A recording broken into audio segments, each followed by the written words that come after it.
Evolution and regional variations. As Hinduism developed, it absorbed and adapted beliefs from various sources, including indigenous traditions and local practices. Over time, the pantheon expanded to include a multitude of deities. These gods and goddesses represented different aspects of existence, cosmic forces, and human experiences.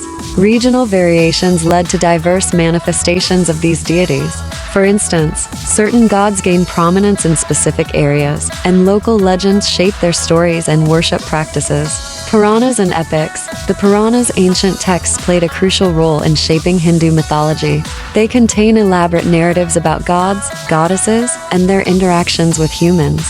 The Puranas introduced many new deities and provided detailed accounts of their origins, exploits, and relationships. Notable among these texts are the Mahabharata and the Ramayana, which feature well-known deities like Krishna, Rama, and Shiva. Popular deities. Hinduism recognizes a vast array of gods and goddesses. Some of the most widely worshipped ones include Vishnu, the preserver and protector of the universe. He incarnates in various forms avatars to restore cosmic balance. Shiva, the destroyer and transformer.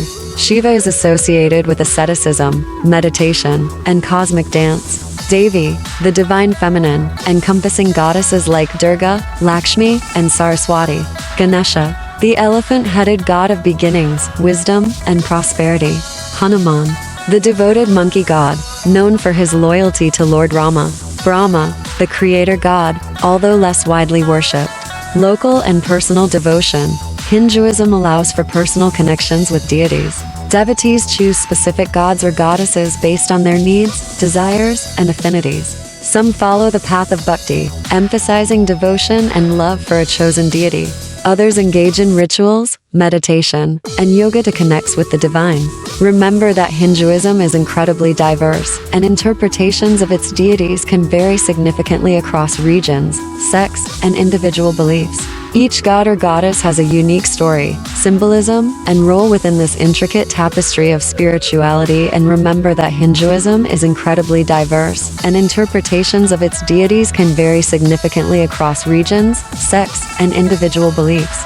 Each god or goddess has a unique story, symbolism, and role within. India's spiritual landscape is vast, with Hinduism, Buddhism. Worship varies from temple rituals to personal meditation.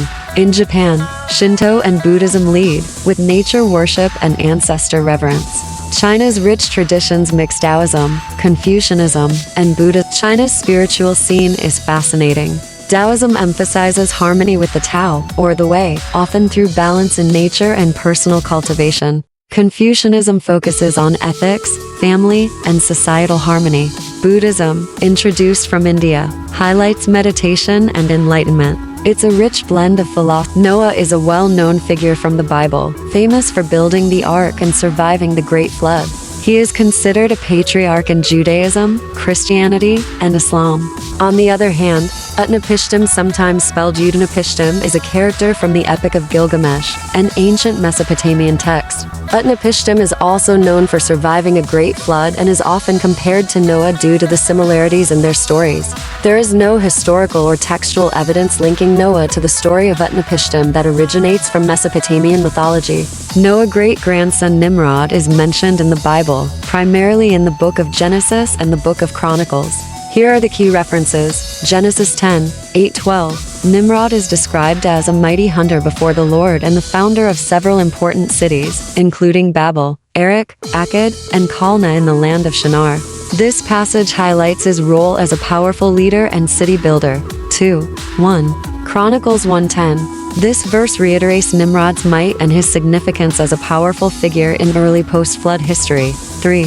Micah 5-6. Assyria is referred to as the land of Nimrod, indicating his lasting influence and the association of his name with powerful empires.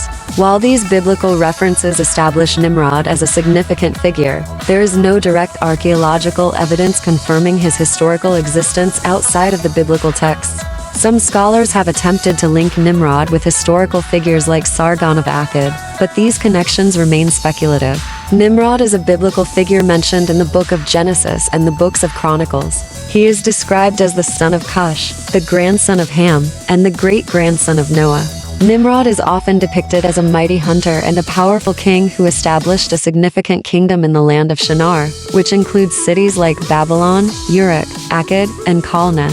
Here are some key points about Nimrod. 1. Mighty hunter.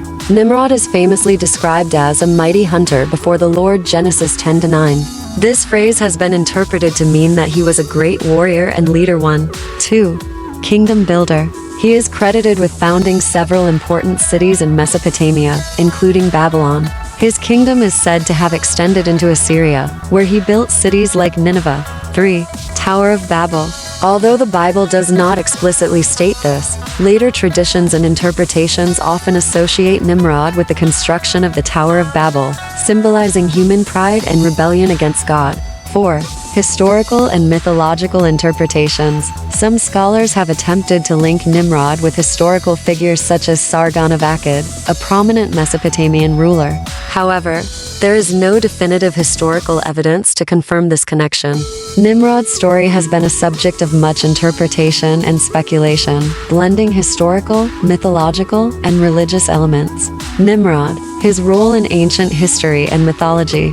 The chief god of he was a central figure in Mesopotamian religion and eventually became the national god of Babylonia. Marduk's rise to prominence is detailed in the Babylonian creation myth, the Enuma Elish, where he defeats the chaos monster Tiamat and becomes the supreme deity. Marduk was associated with creation, water, agriculture, justice, medicine, and magic. His main temple in Babylon was the Esagila, and he was often depicted with his servant dragon, the Mu. Early religious systems were deeply intertwined with the daily lives and cultures of ancient civilizations. Here are some key points about these systems. 1. Animism. One of the earliest forms of religion, animism, is the belief that all living things, as well as inanimate objects and natural phenomena, possess a spirit or soul. This belief system was prevalent in many prehistoric societies and is considered the foundation of many later religious practices. 2. Polytheism. Most ancient civilizations practiced polytheism, the belief in multiple gods and goddesses. Each deity typically had specific domains, such as the god of the sun, the goddess of fertility, or the god of the sea.